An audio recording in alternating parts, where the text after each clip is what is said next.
de préférer First Afrique TV pour vous informer. Bonsoir et bienvenue à tous.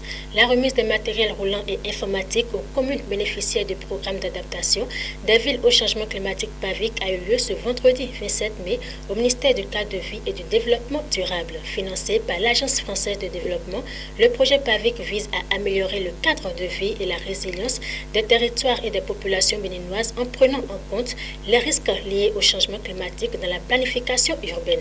4 communes sont concernées, à savoir Cotonou, Semekoji, Boïkon et Komé. L'événement a connu la présence des secrétaires exécutifs des dites communes et du ministre Didier José Donato.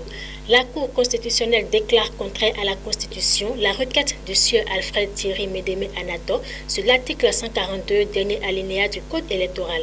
La haute juridiction l'a reconnu par une décision en date du 21 avril 2022. Les 7 sages estiment que l'article 142 est manifestement contraire à l'article 49 en ce qu'il impose un délai différent au bout duquel l'élection du président de la République doit être reprise en cas d'annulation du scrutin. Il faut rappeler qu'en date du 14 novembre 2019, la Cour avait déclaré conforme la loi numéro 2019-43 du 15 novembre 2019 portant code électoral en République du Bénin. Autre volet à présent, le chef d'état-major général des armées béninoises Fructueux Baguidi a réaffirmé sa fermeté de lutter contre le terrorisme qui touche depuis quelques mois le nord du Bénin. Nous ne céderons jamais 1 cm² de la République du Bénin, a-t-il lancé à l'occasion de la cérémonie d'hommage rendue mercredi 25 mai 2022 à 5 soldats tués dernièrement dans le parc national de la Pendjari.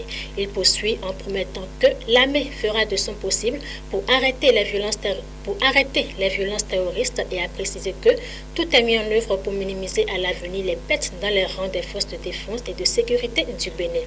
Pour finir, en Afrique du Sud, manifestation des centaines de militants de la gauche radicale sud-africaine ce mercredi 25 mai à Pretoria. Ils exigent le départ de la France du continent africain.